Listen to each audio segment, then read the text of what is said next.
All right, we are recording. All right. Well, it's lovely to see everybody today. I think we're taking turns, so I'm hosting this time, but I'm joined today by Catherine Edwards, a dear friend of mine, and we have some exciting topics to go over with everybody today. And we wanted to well, first of all, hi Catherine, thanks for joining me today. Oh, it's so lovely to be back. It's been a long while because I sort of had to take last week off because when we were meant to be filming because I wasn't very well. And I must say, your elephant in the background is saying hello to my chicken in the background. Can you see it on the sofa? Oh my gosh, I didn't even notice. It's a bit dark here. It's dark in the UK now, and all the cats have just gone in for their tea, so they'll be around. They'll be back out soon. But hi to the elephant and the chicken. I like to have my elephant once in a while. I pop him behind me because I feel safe, like it just protects me from all the evil eyes out there that might be lingering and don't have the best intentions when watching us. And so I put it up every once in a while. But today that's what we want to talk about today. I don't know if it's my eyes, Catherine, but you're blurry. My camera's gone funny. Yeah, I don't know what's happening. I just noticed with it before, there's something very odd happening with my technology today. The one I filmed before was quite blurry, but I think we'll just I can see you fine, but yeah, I don't know why it's suddenly gone blurry. okay. Hopefully it might come back into focus. Okay, well, we'll just keep going on technology. So I want to talk about something today that I think is important, and I have to give you a quick story first to explain the background of it. But about, I don't even know how many years ago, but when Mr.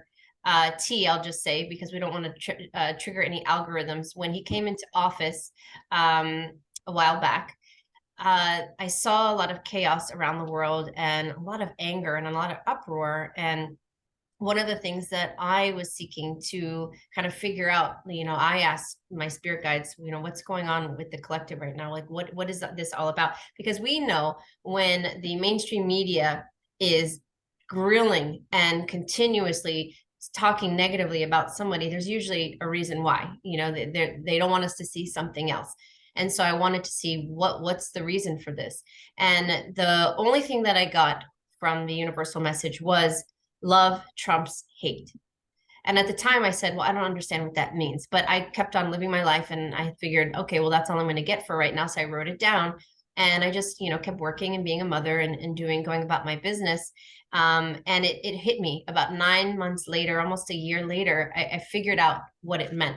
And it had nothing to do with the man himself that I was asking about. What it had to do with was I was seeing the chaos and the division that was occurring in the world as a result of him coming into office, and a lot of sides, like clear sand lines in the sand being drawn and people taking sides and getting really furious with one another. And I thought, this is the hate. The message here has nothing to do with him. It has to do with humanity, and where I didn't foresee us going a year down the road, and where we are now. The message for humanity is that we need to love one another, and love will always trump hate.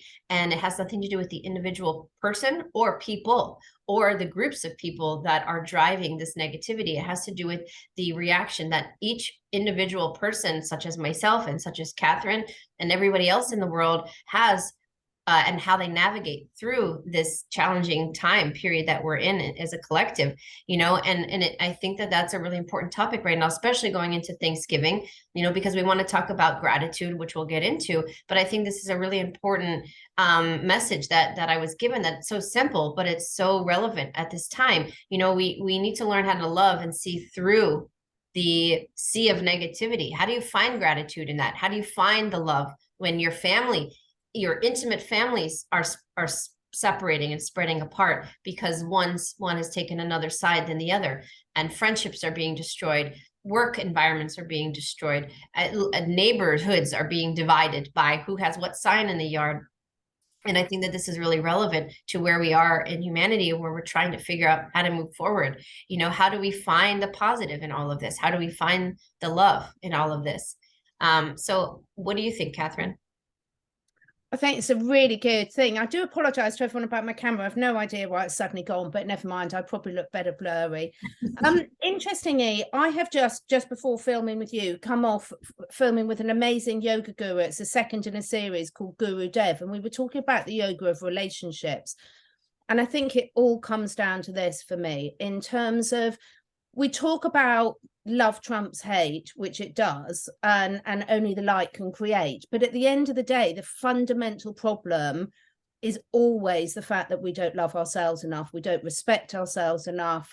We can't be transparent to ourselves enough. If we're carrying shame, guilt, emotions, judgments about ourselves, energetically they transfer and everyone else picks up on it. So if I give an example, I've got loads of animals at the moment in the house. Animals, I've got 5 cats and 2 dogs. Now, the ones, regardless of how new they are to the family, they will migrate to lie next to the calmest, most peaceful member, because that calmness, the peacefulness of whether it's a cat or a dog, will resonate out, and the other animals will pick up on it and will feel safe and secure being with them. So my message in for that is the fact that we are all emitting energy all the time. And it's so easy to say, look at the division, look at this and that, because it's all a distraction from looking at why people are reacting to us like that. So cultural things can be huge, you know, like you were saying, you know, people will have signs about who they're voting for in their states. That just doesn't happen. Hardly ever would you see that in the UK, because what I would ask is what's the purpose of displaying that sign? Why would you? What are you looking to get out of that? What's the point of putting that sign outside your house? Is it from a place of love to show you know solidarity and support for something that you really believe in, or is it to say this is my opinion and agree with it or not, sort of thing? So when we're looking at all these things, and you and I have had so many discussions about this, and I think we've both progressed a long way over the last year in observing a family level, at a community level, and at a wider society level, is we can't keep saying it's them, it's them, it's them. It just doesn't wash. You know, at the end of the day, humans are the only species that follow unstable leaders. Your elephant in the background, they know instinctively, they don't have to get told. Yes, there will be vying of positions within the herd, but that's generally settled pretty quickly, apart from at mating time. And this is the problem, is like, if we're not stable, if we're not at peace, if we're not truly got that loving intent, not saying we have to be perfect, but if you're really truly intending that vibration out, people will pick up on it and respond differently. 100%. Yeah, I mean, I agree. We have so much shame and guilt and feelings of lack, not being good enough and not deserving, that you can say all of these things like, I want to be happy. I want to find a partner that loves me and for who I am and treats me well. But if you have this, you know, this program running in the back of your mind that, you know, I'm not good enough, or maybe I don't deserve it, then that's the energy that you'll attract. Because we can't, you know, as much as we can lie with our mouths, we can't lie with the energy that we put out. That is something that we cannot fake. And that's why animals are the best lie detectors. They can read our energy. They know what what when we're sincere. They know what we're thinking. And children do too. Children are the best lie detectors, and they'll call you out on it before they're shamed out of it and realize, oh, I don't want to get into trouble. But there's such an innocence about it. But part of navigating through is the gratitude element, like looking in the mirror and saying, what am I grateful for? What do I love about myself? You and I have talked about that on many shows that we've done in the past, talking about self-love. And we've even talked about, it's so easy for someone to write a list of all the things they don't like about themselves.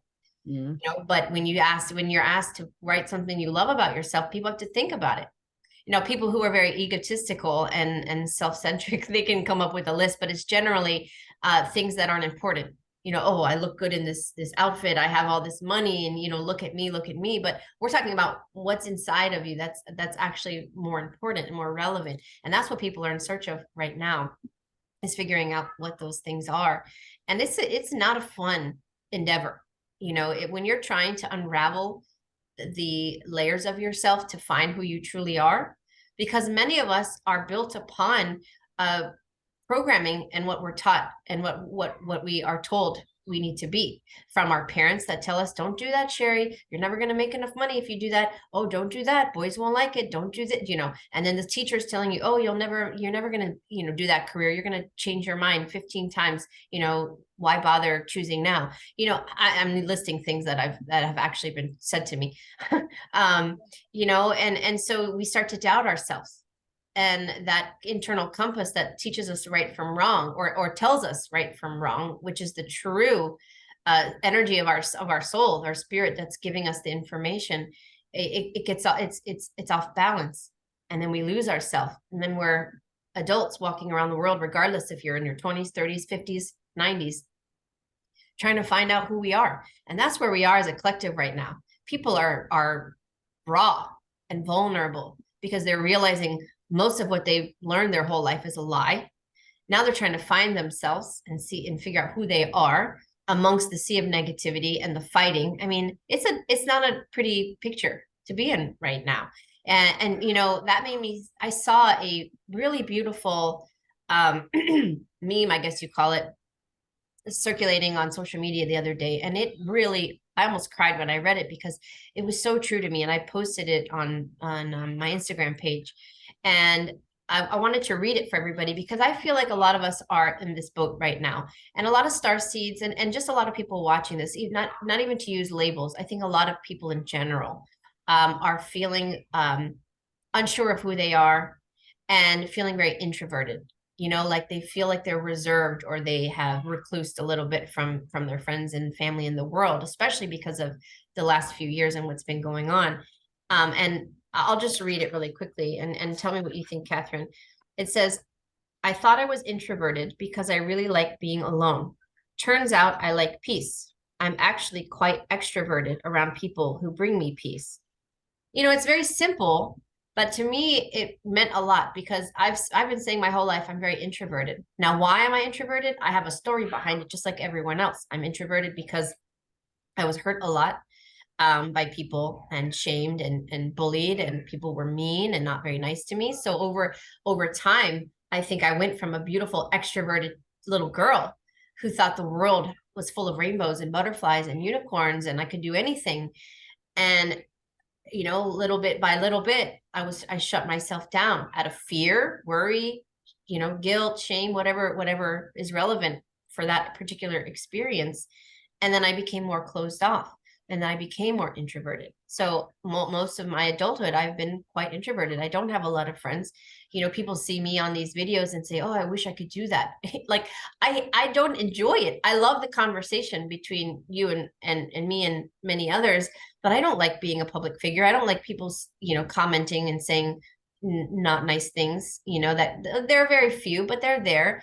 Putting yourself out there is really hard to do. When I'm at home and in my normal environment, I like to put like a cloak of invisibility when I go out to the store. Like, I don't want to talk to anybody. I just want to run my errands, like leave me alone. And then I come back home. And when I'm with my family and I feel safe, I am the most extroverted person. I'll sing on the couch, stand in the kitchen table and be completely vulnerable. And I think a lot of people are like that, where they are introverted in the world and around people they don't know and they don't feel comfortable with. But when you place people in their environment with people that are like-minded and make them feel safe, they can be themselves. And then suddenly the extrovert in them comes out. And I thought it was such a beautiful post, because that it's 100% ring true for me. And I think that the children embody that right now, like they don't feel comfortable around a lot of people they don't know, but you bring them around friends that they've made that they feel comfortable with, and suddenly you see them shine, and they're like, oh, I've never seen this side of you before. And so children are kind of good raters of that. So I don't know. What do you think? God, there's so much there. Where shall I begin? I think yes, yes, and yes, but I think also again putting our big boy pants on and accepting responsibility. So if our children are reacting like that, it's often because they're picking it up from us. So I heard a lovely interview from Dr. Chatterjee, who does a really good podcast over here, and he was saying that with his son, when they go out jogging, his son's sort of quite naturally shy, and he makes a conscious effort to engage with everyone he meets out jogging. Well, probably not everyone, but a lot of people, to make eye contact, to say hi, are you having a good day, and even be prepared to stop if it turns into something longer. And I think, if we go out into the world with those barriers up, that is what we will attract back at us. So we all know if we go into the supermarket and we start engaging in a nice conversation with someone, we'll see their whole energy shift. Yeah. So for me, we talk about it so difficult at the moment, and it is difficult, but take your elephant behind you. That elephant's got a difficult life. It's got predators, mainly man. It's got lack of food. It's got lack of resources. It's open to the will of nature.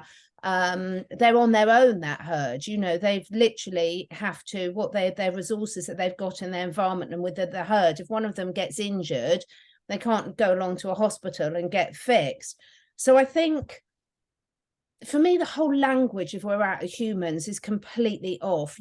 We talk about how difficult stuff is now and we've been lied to, but we could also talk about how much access there is to information now if we want it. When I was at university, that was not that long ago, we had no computers. I was the generation at university that had no computers. We had to go to the library to find our information. We didn't have mobile phones.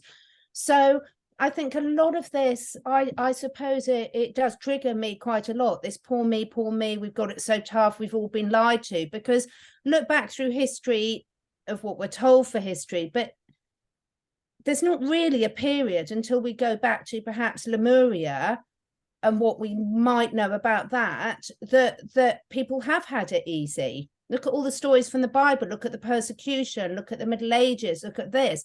So I do wonder why the conversation goes there so much. Does that make sense? I wonder, okay, we talk about we want to change things. Well, for me, perhaps it's just the stage I'm at because of sort of being full circle and been doing this work for a long while. So I'm not saying it's not important to talk about your feelings and emotions, but how long are we going to stay there in that vibration? And I don't want to stay there any longer. I want to be having conversations about what we want to be creating, about how we can use the wonderful technology that's available to us to create what we do want. I've heard some lovely talks from people like Greg Braden about artificial intelligence. There's that covers such a huge range of things. There's a lot of medical implants and things that we've been using for years that are artificial, you could label as artificial intelligence, and a lot of people have benefited a lot for that. So I'd like to see the conversation in a lot of ways shift to, okay, now what can we do about it? We can talk about how much has gone wrong, and oh my God, we could get to the rest of our lives and we'd still only touch the tip of the iceberg. Or we can say, right, what are we going to create, which is what you're doing with the Aramis creative learning. Yeah, it's all it's all about flipping the script. It's all about what we choose to focus our energy on. And I have a lot of clients that will spend 8 to 10 hours a day on podcasts and Rumble and all these different resources, and relearning the same thing, different documentaries that say that they, talk about similar subjects. And I just keep telling them, you got to get out of the loop, like you're not going to shift out of this energy. None of us will if we keep perpetuating the negative script, because if we're all focusing on how sad we are for the children, and yes, it's absolutely brutal. Trust me, my heart hurts for these children. But instead of crying at night and saying how awful, and watching documentary after documentary and seeing images that I can't even take out of my mind, that are very real and imprinted there. I am choosing as an example to say, okay, what can I do differently? Now, children's education isn't exactly the same thing as children underground. Let's just say that. That's all we're going to say. But it's a start. It's something. How can we help the children that are here now and that are coming in, and what can we do for them for the future? I have my moments where I wake up and I'm just tired and I don't want to live. Like, I'm not saying I'm not going to live anymore, but I just, like, I don't want to do this life thing anymore. I just want to stay in bed, and I want to give up. But then I look at my children and I'm like, I've made you a promise, and I made millions of other parents' children a promise as well. So that keeps me going. I can't give up now. There's no way. So I just keep moving. What And when promise I did run, you make to yourself? well, It's coming back to self-love. Do you see my things? We right, do, particularly as mothers. Again, this has just come up for me time and time again this week. We do make a lot of promises to others and we do things for others. right. But what about what really feeling it and showing that we're doing it ourselves? Because I'm not saying I don't do this. I've caught myself Yeah. on this a lot at the moment, which is why it's so much of my awareness. And I'm like, wow, how can I be an example to my children about them really fulfilling and fulfilling their dreams if I'm just trying to fulfill my children's dreams or other people's Right. dreams? It's do you see Yeah. it's the No, wrong message. it's totally right. And if what I was doing, I don't know how to say that in correct grammar here, didn't fulfill me and make me feel very proud and happy, then yeah, I would be fulfilling my daughter's dream, let's say, because I know she wants to be a teacher, but I don't want to be a teacher. Like, I want to make big changes. And so, I look at them as motivation, Yes. but I genuinely love what I'm doing. I'll give you an example. When I worked I thought my dream job was to work with elephants and be at the zoo because I love elephants and animals so much, right? We've talked about it. I got my dream job at the zoo. We talked about it, I think, in our first chat together. And I was on cloud nine for like 5 years. I've never been until recently. I don't think I've ever been that happy in my life. I just, in general, just having this lovely life at that period of time, and great friends, and just living in this bubble. And then my bubble started to burst here and there when I started seeing things in the zoo that I didn't agree with, or I always saw it, but I chose to ignore it, right? That was a choice. I chose to say, you know what, I don't agree with this zoo, but I'm going to enjoy it while I'm here. And then it flipped where I wasn't enjoying it anymore. And the animals were speaking to me, and it made me feel sick. And I said, I don't like this anymore. This is not right. They shouldn't be here. And many things started to occur, and it was eating at my soul. I said, I can't be here anymore. I'm dying inside, and it really changed me. And I realized, oh, this isn't my dream anymore. I have to stop. Like, this isn't fulfilling myself anymore. And I had to leave. I made a choice, and I left, and my whole trajectory shifted actually to people and then to children. But I don't look back at it with any regret. Like, I learned a lot about myself, and I learned to listen. I probably was in there a good 4 years after I should have, because I took another position where I did management. So I wasn't really working with animals anymore. I was doing program management. In my mind, thinking, oh, I don't have to see it, so it is not there, but it still was there, and so now I feel like I'm feeding into my true purpose and aligning with that, and it fills me with so much joy. But there are still moments where you're like, I'm just tired, Yeah. and the money runs out and the funding runs out, and you're like, oh my gosh, how am I going to pay my assistant? How am I going to pay for this? All these bills are coming. How am I going to keep it going? And then I want to give up, and I'm just like, I can't do it anymore. I'm tired, and then I look at my daughter, and that's when that fire lights up. And I said, no, I'm not going to quit. I'll find the funding. I won't give up. And this is relevant for everybody. It doesn't have to be about children. It's about focusing. Everybody here has some passion. It's about finding out what that is. So try to look at it not about money, but what really motivates you? Are you really passionate about veterans and their care and their well-being and how they're treated? Or is your passion animals? And it can be specific: marine life, wildlife. It doesn't matter. Elderly. Maybe you really don't feel like the elderly in our communities are taken care of properly. Maybe you want to do something about that. Maybe you want to do something about how we handle death, dying, and decision making. There's so many avenues that we can go into. If you hate the political system and you think that it should be a different way, now granted, many people have tried up until this point and it hasn't worked because of all the corruption, but we have this beautiful opportunity now to co-create something different. So what would design in your mind what you think would be best, and start to manifest that energetically. Write it down. We can do a lot of things without money. I didn't have money for the first year that I did Aramis. I paid for everything myself, and I really pinched pennies, and I did a lot of stuff for free. So you don't have to have a lot of money to get your dream going. I mean, I sure didn't.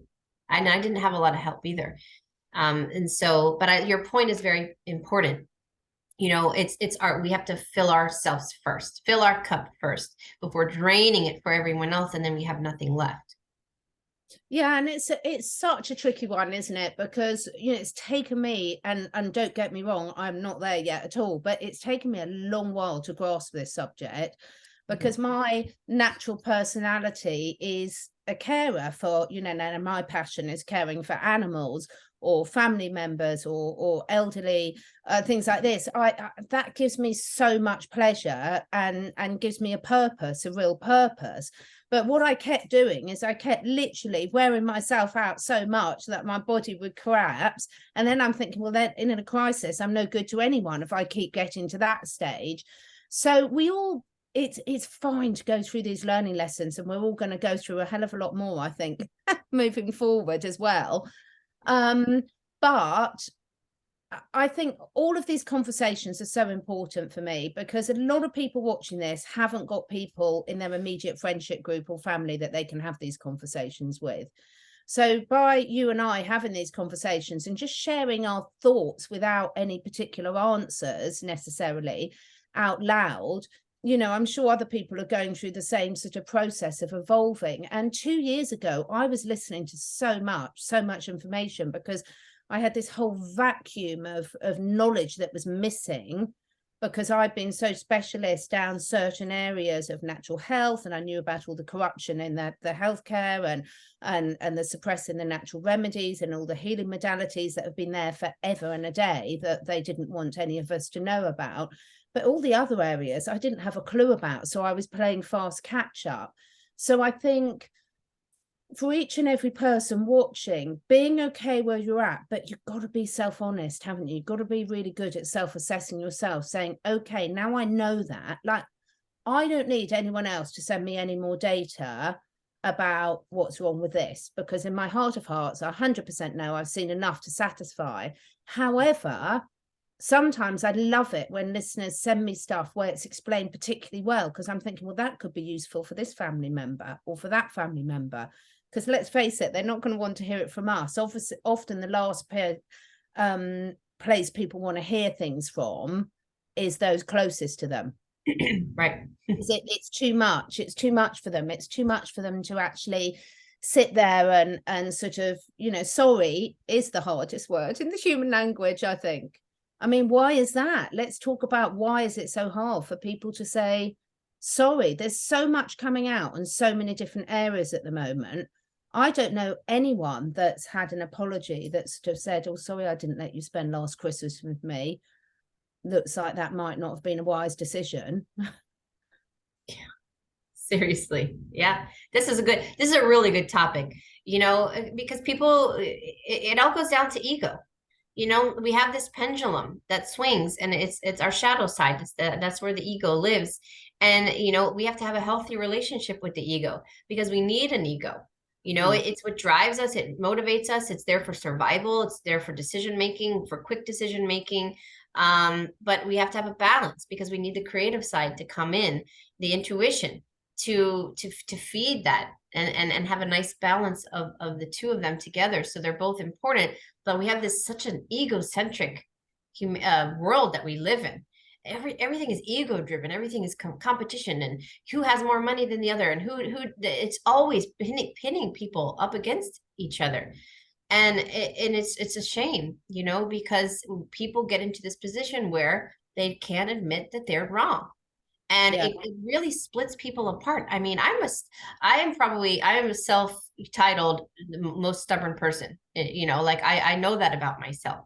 But there's a difference between being stubborn and admitting when you're wrong, you know, you know, in my older age, I'm able to admit now when and you know, my children taught me that. Because I used to be like, you know, I knew I was wrong, but like I didn't want to admit it. So I'm like, you know, like I'm not going to admit it. I'm not going to say I'm sorry. But then my children came in and I was like, I can't teach them that. So I have never said, no, I'm sorry and I'm wrong more than I have than when I became a mother, because I want them to see mommy makes mistakes. And it's okay. It's okay, because sometimes we think something and then someone comes along and helps us see something differently. And you realize, oh man, I think I was wrong, and I'm sorry. I'm sorry, or I'm sorry I was nasty to you. You know, I've done that too. I'm like, oh, I'm sorry I yelled at you. Mommy's just really upset about something else right now. I didn't mean to take it out on you. You know, like I try, but I'm human too, and I make mistakes, and we all do. And I think it's a part of our learning, and it's a part of our evolution. You know, we are our perception changes based on our reality and our experiences, and we are the way we are. We always say hindsight's 2020. You know, like if I could go back in time, I would have changed. I would change so many things, but then that would have changed the trajectory of everything. I needed to have all of these life lessons to really get to where I'm at right now. So yeah, I'm a 100% authentically me, and no one in the world anywhere is like me, and no one in the world is like you, because no one has walked your path in your shoes. And same with everybody watching this. And I think that's such a beautiful thing. But the problem with that is when you put all of these people together, they really stand in this position that, oh well, my truth, it's my truth, and my truth is the right truth. And like you just said moments ago, you know, what we say today and what we're talking about is simply our opinion, you know, and my opinion is formulated on my life experiences and my journey, and it can change. You know, there are things that I wrote in a book that I thought the other day, I need to take that out. That's not right anymore. But I was like, you know what? I'm not going to worry about that right now, because how many books did people write 10, 15 years ago or longer that they're like, ooh, that's not right, you know? And it's not like it's not like you meant to, or you sought out to give misinformation. But as you evolve and you grow, you realize, oh, like, I'm sure I think like that quite anymore. But that's okay, because that's part of our growth. And I think saying sorry right now is a trigger, because so many people are fighting about the obvious, you know, things going on in the world, and it's really tearing people apart. And it's a really difficult thing to navigate, because you also can't make someone apologize. You know, some people have a lack of empathy. You know, some people are so hardened by their life experiences, and they hate people so much, and they were traumatized in so many different ways that they literally lost empathy. That's a real thing. I mean, how many people do you know? I certainly have met quite a few that lack empathy altogether and just are completely numb and just walk through life saying, you know what, I don't give an F about anyone else.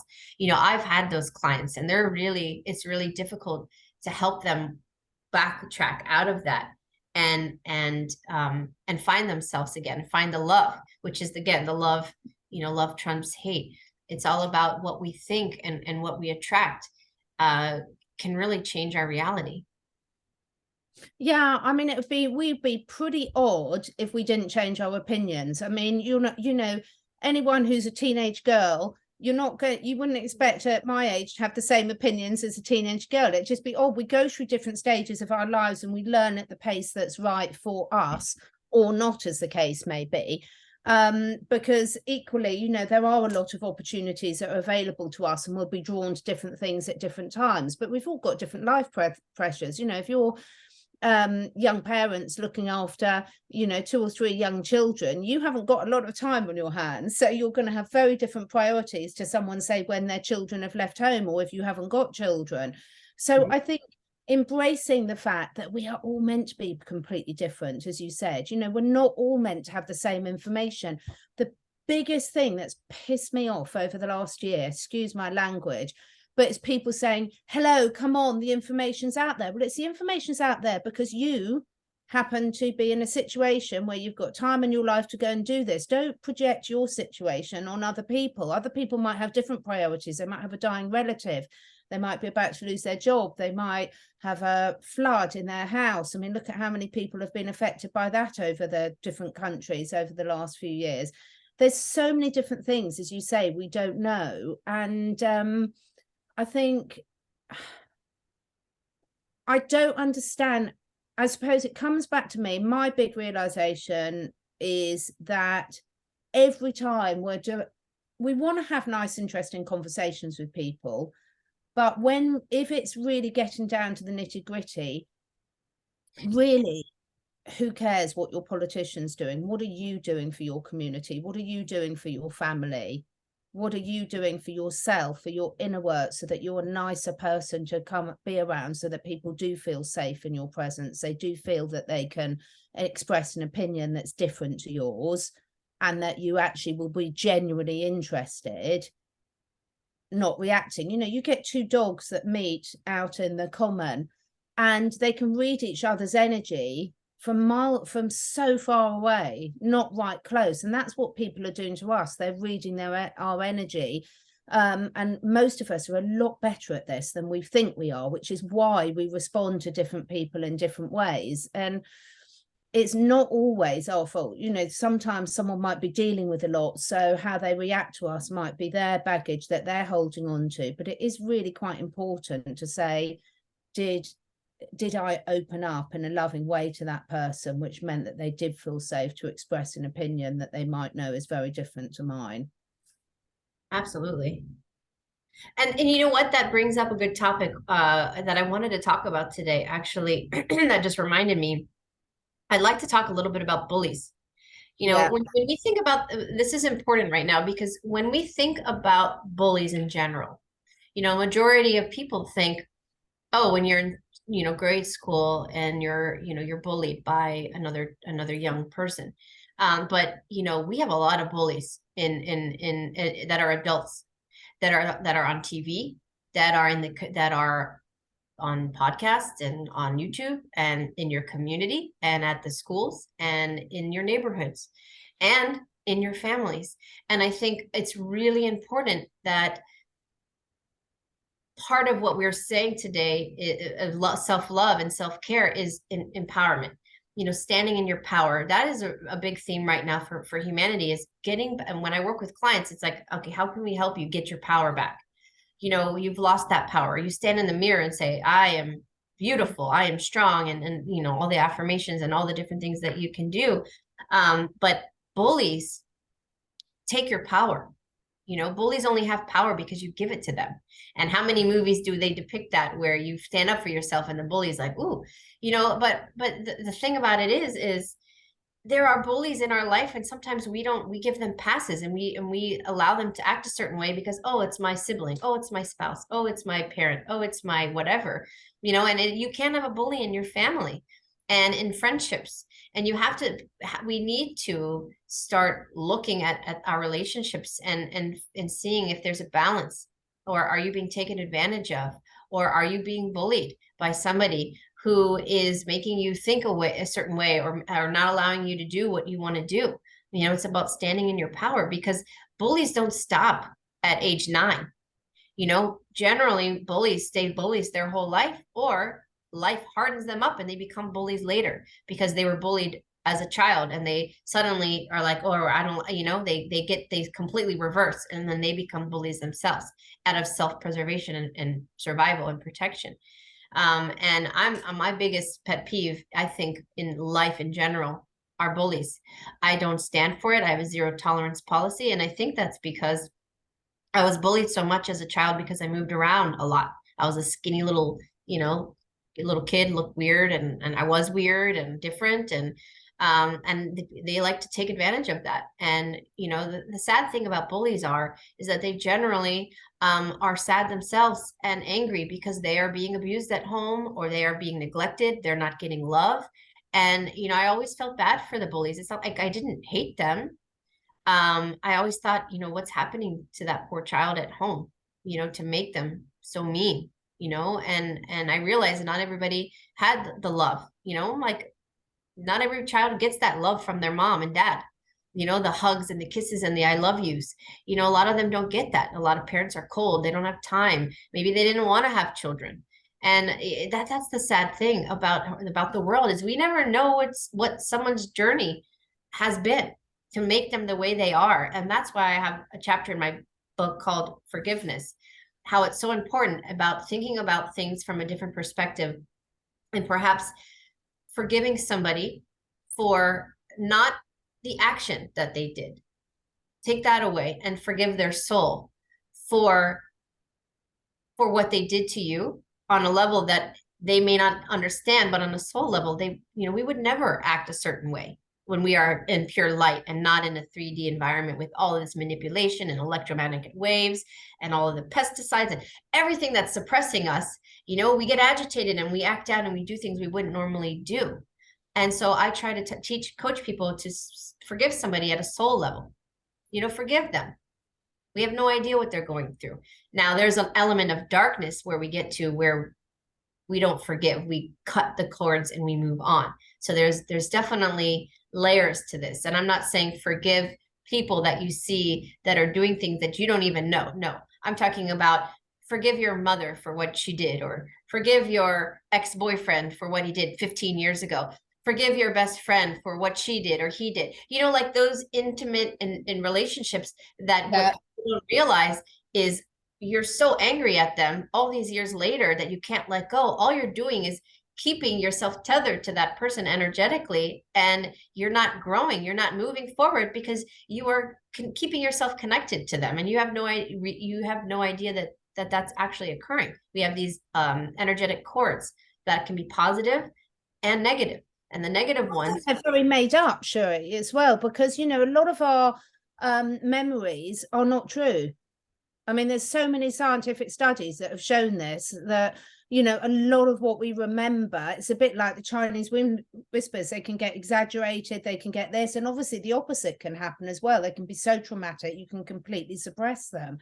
But there's so many different layers to that. But if things have happened in the past, they're in the past, so you're not that person anymore. So forgiving yourself for attracting that into your life in some way or form. You know, if everyone's talking about the spiritual journey, and if we believe that we attract into our lives, we've got to take that we've attracted the bad stuff as well as the good stuff, however innocently. So a lot of it is forgiving ourselves for not knowing any better. Because how many children, you know, children are vulnerable, animals are vulnerable, you know, there's a reason why you don't have certain awarenesses at certain times, and you are when you're younger, or if you're an animal that's dependent on a human or a child, you have to forgive yourself for anything that's happened there, because you couldn't necessarily do something about the situation. But equally, how many times does someone sort of say not forgive their mother or their father? And again, here, I'm not talking about really serious cases of abuse. I'm talking about the day-to-day arguments that we all have, difference of opinions, personality clashes, not deeper than that. Not deep trauma, right?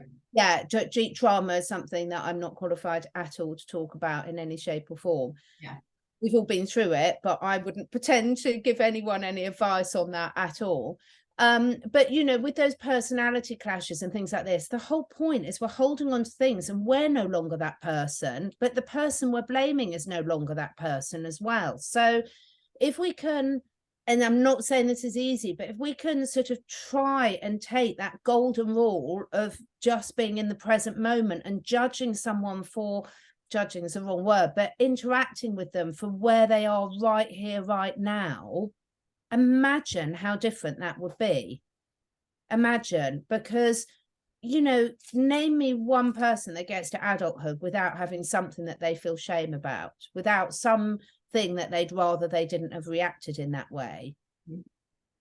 So it's very, very hard, and I'm not pretending I've got there. And again, it's hardest with the ones you love the most or you're closest with, in my experience.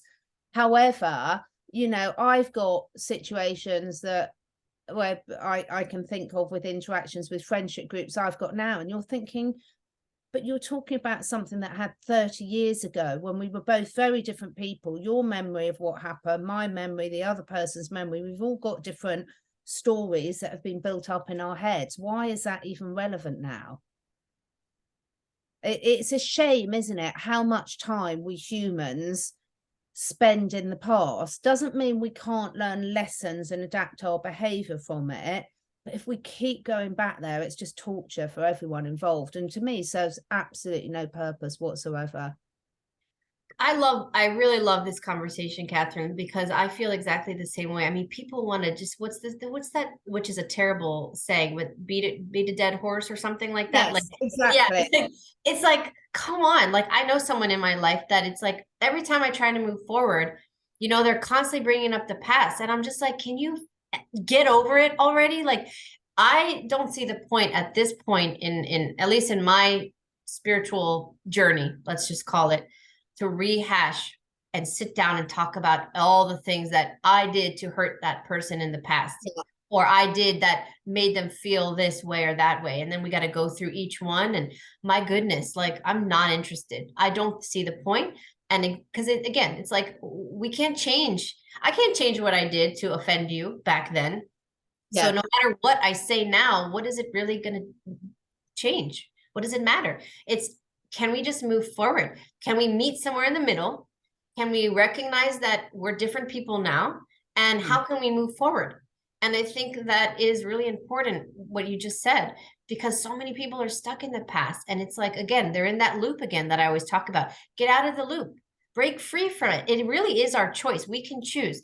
And the whole bully element, circling back really quickly, you know, don't engage.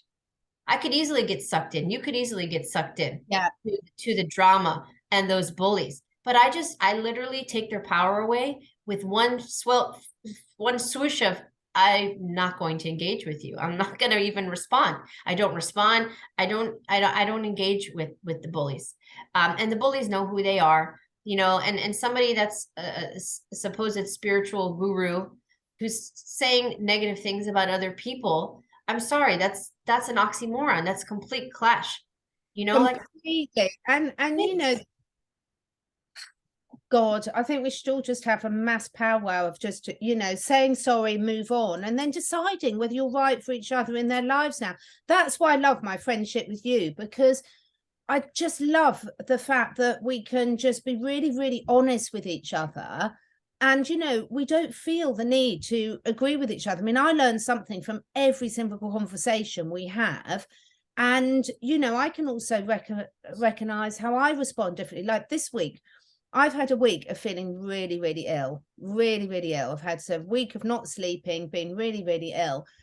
But this is where the gratitude comes in, because now I'm feeling better again. Everything is wonderful, because when you realize, do you know what, a lot of the petty things I was worrying about just really are that petty. I'm so grateful I'm feeling better now, and I've got my mojo back and everything. You know, sometimes this is where these awful things, not that that was awful, me being ill, but you know, when these things hit us, and that's where hindsight is a wonderful thing, because you can look back and you can say, now I can see why that was a benefit of me. How many times do we have people that have had cancer or horrendous illnesses, and they come out the other side and they say, I wouldn't change it because of what I've learned from it. We hear this story over and over again. And, you know, if you've hurt someone in the past, well, you were in a different, that you'd have had your reasons. They'd have had the reasons, what the truth is and what it was. What's the point? You can't go back to that thought process of where you are. I can't go back to what I might have said to someone when I was 15 years old, because I can't step into that person anymore, because I'm so different from that person now. I don't know what was going through their mind then. I could guess, but I wouldn't know what was going through my mind then, because everything about my situation was different. And this is why so many elders are respected in so many areas of the world. They're respected because, yes, you change as you get older. You know, you rely often less on your physical prowess and ability and looks, and more on that wisdom and those lessons that you've built up over life. And I think, you know, right at the start of this, someone that I don't even really speak to anymore, for various reasons. But, you know, when we were all talking about our aspirations of what we wanted to do, it still sticks to her. And she's watching, she'll know she is. She said, well, what I really want to do is drive a bus around with old people and take them on nice days out. And I can remember sitting there thinking, what an absolutely wonderful dream to have. I don't, you know, oh, I want to own an island, or I want to do this, or spend my life traveling around. Okay, whatever's right for you. But how valuable is that dream to want to just get a little minibus and drive old people around on lovely days out? How beautiful is that? I love it. And that's the thing, like, it doesn't have to be a grand gesture. You don't have to be changing the education system. It could be so simplistic, but such a beautiful gesture, just like that. It doesn't have to be life-changing and this grandiose thing. It's the simplicity. I think that's such a beautiful example. And that's another topic that gets me going. Maybe we can finish with that today, is the elders. We have to honor the elders. And that's one of the biggest messages that the children have taught me over the years. The messages that I get from them is that we really mistreat our elders. And, you know, we are different people when we are the grandparent, let's say. And you know, you have a lot of life experience, and you look back and you change and you shift, and that's called wisdom, you know. And when you place a child with the grandparent, for instance, as an example, they have so much wisdom to share. They're so much more patient. And, you know, a good example of this is my husband's family. You know, he's an Iranian family. So when he grew up, you know, his dad was very strict and stern, and, you know, it is what it is, right? Beautiful man. But as a grandparent, though, he like smiles like the just, you know, here to here. And he treats these children like they're just God's gift, you know. And my husband's like, you know, how come you weren't like that with me? You know, and he sees them interacting with this man that's like that's grandpa, but like not what the experience that he had. But if you think about it, you know, when we're parents and we're young, we are stressed about money and providing, and it's just, you know, you're in a different mentality. But grandparents, they're most of the time, okay, not everybody, but let's just say most are retired, and they have more patience, and they've had a lot of life and knowledge and wisdom. And so they are different with their grandchildren than they were with their own children. I mean, my grandmother was treated me like the same. I was her world. My mom would say the same thing. Oh, she was never that nice to me, and this, and, you know, so not everyone, but many people experience that. And unfortunately, part of the negative matrix that we're in, of manipulation and struggle, is to divide. It's like everything is designed in this world, at least for the Americans, let's just say, because I know a lot of indigenous people and a lot of cultures like the Latin American culture and the Asian cultures don't do this. But in America, they really shift the trajectory of throwing old people into these homes. Oh, look, put them in this old center, you know, and this senior life and this, and it really disconnected them from the family. So the children aren't spending as much time with the grandparents, and they're severely neglected, many of them, the grandparents, and we're losing that bond where the grandparents can teach the young ones, share the wisdom.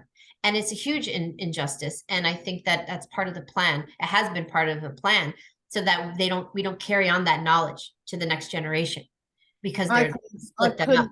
More. And it's very, very sad. I'll make you laugh. One of my cats came in last night, and I was cuddling her and going like this and singing her the lullaby that my grandma used to sing to me when I was, you know, one of my earliest memories. And I can still remember every word. And I was laughing, and I was thinking, Nanny, you'll be looking down on heaven and remembering this. But, you know, this is the thing, is we are meant to have different relationships with different people for different purposes. As you say, when you're a parent, you've got, you know, one set of responsibilities and challenge. When you're a grandparent, if you're, you know, of course we're generalizing here, but often, you know, the great thing is you can give that child back. So you can spend the quality time, but then you can give them back again.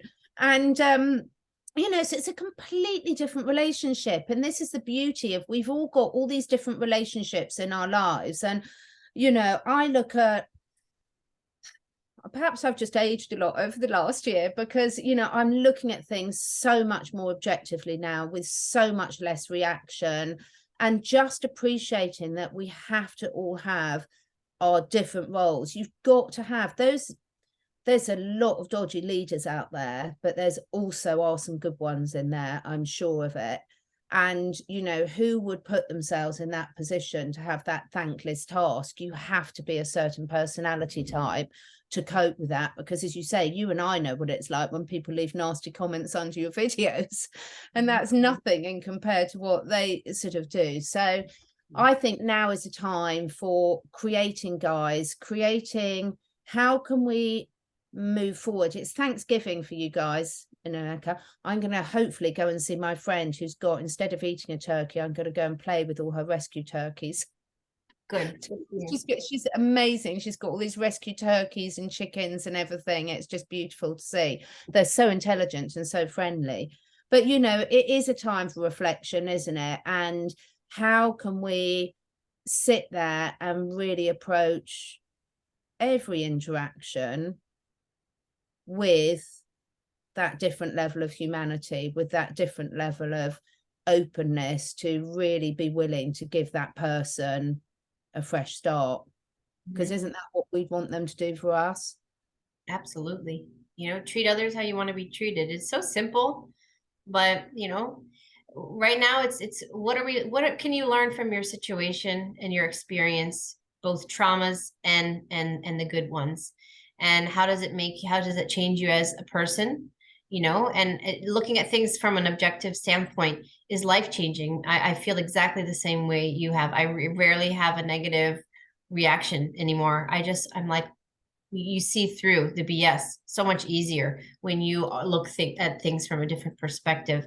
And I think, you know, maybe we can close out today with, you know, going into Thanksgiving as an American holiday, which in and of itself is so controversial. So we're not even talking about that holiday, but more just giving thanks. And, you know, how can you have gratitude right now for such, you know, such a negative, what am I trying to say? Like, if your reality is really negative, how do you find the positive? You know, and and all it takes is one. If you can come up with one thing that you're grateful for. And I'm not talking, when I say this, I'm never talking about material things. It is nice, of course, to have the car to get yourself to work and shelter. Yes. You know, when you say it like that, I try to say it in that way, instead of, oh, I'm so grateful for my Mercedes or my mansion or my yacht. You know, no. I'm so grateful I have shelter. So when I go through my gratitude, I'm grateful that I have my 3 children are healthy and they are balanced and loved. I am grateful that I have a very supportive husband. I'm grateful for my healthy pets. I'm grateful that I have a house that keeps me safe during hurricanes that come through, you know, and I'm so grateful for all the support. That's where I bring my gratitude to, not the material things. So I'm sure everybody watching this has something that they are grateful for, even if it's just, I'm grateful for my health. I'm grateful for myself. I'm grateful for the love that I have within me. And I'm grateful for the life force energy that flows through me with every moment of every day that I'm still here. And it has nothing in it, and it doesn't necessarily have anything to do with the fact that you don't have a spouse or any children or friends. Even if you're solo and you're feeling very alone, there's still something to be grateful for, because your soul chose to be here in this moment on this timeline for a reason, whether you're alone or not. So you need to sit with that and surround yourself with love and gratitude and figure out what that purpose is. And you will find it there. You will find it within you. You won't find it on Netflix. You won't find it in a book. You won't find it watching you and I talk, but people can find it if they just go within and find the gratitude within themselves. And that is how you transcend, truly. It's been a long road for me. I'm not that old, you know, I'm in my 40s, but you know, I've been through a lot, and I played victim, and I was angry, and I was bitter, and I didn't forgive, and I wasn't the nicest person to people. Always to animals, though. Always. I have Exactly. 100% of my life I have loved animals, and that I can say with certainty. But not always to people, because I didn't trust. And it's taken me a lot to get to where I am. A lot of crying, a lot of rawness. And and I'm not done. You know, I'm not perfect. No, there is no such thing as perfect. But we are evolving. We are evolving, and that's the beautiful thing. And I have a lot of growth to still do, and so do you, and so does everybody else. That's the beautiful thing. We're never done. So there's nothing. There's no goal that we need to get to. It's just it's a personal journey for everybody. And I think if we find gratitude in that, we can truly shift. We can truly shift the trajectory of this ascension, this awakening, this reality. So I just want to maybe finish with that today. And then any last words you have, Catherine? Yeah, I want to start a new movement. I want us conspiracy theorists to be known for being the nicest, most open heart, open people to be around. How about that as a challenge for all of us? You know, we've really put ourselves out there. We've fought, we've battled, we've spoken up, we've done this. What about now if it's the time for us to lead by example and show what real love, compassion, and moving forward is? And let's see how many of us conspiracy theorists can live with that example and just see what impact that has for opening the minds of those around us. I love it. I freaking love it, Catherine. I love it. Let's see if we could start a trend. You know, instead of saying anything negative about anybody, just give love and support. You know, talk about somebody that you love what they're doing. Yeah, just imagine instead of, you know, when they used to say if you're nervous at work, imagine your boss or whatever sitting on the toilet. I just say if you imagine everyone is dressed as a guinea pig, if we imagine we're human-sized guinea pigs, you couldn't react badly to that person. So just have that vision in your hand and just see how it changes your life. And if anyone's got a good guinea pig onesie, I'm looking for one, so please let me know. Oh my gosh, we got to get you the tail too, right? Oh, well, they don't have tails, guinea pigs, and actually that is a thing. No, you said you wanted a tail, didn't you say I've that? got loads of tails. I've got Oh, fox tail, a lemur tail, a monkey tail. So okay. yeah, just whatever it is, you know. And really good luck for all of you guys with Thanksgiving. We want to hear your stories below. Thanks so much, Sherri. Yeah, thanks for joining us, everybody. Hopefully this was uplifting and a nice shift of energy for everybody. So have a great Thanksgiving, and we'll talk to you guys really soon.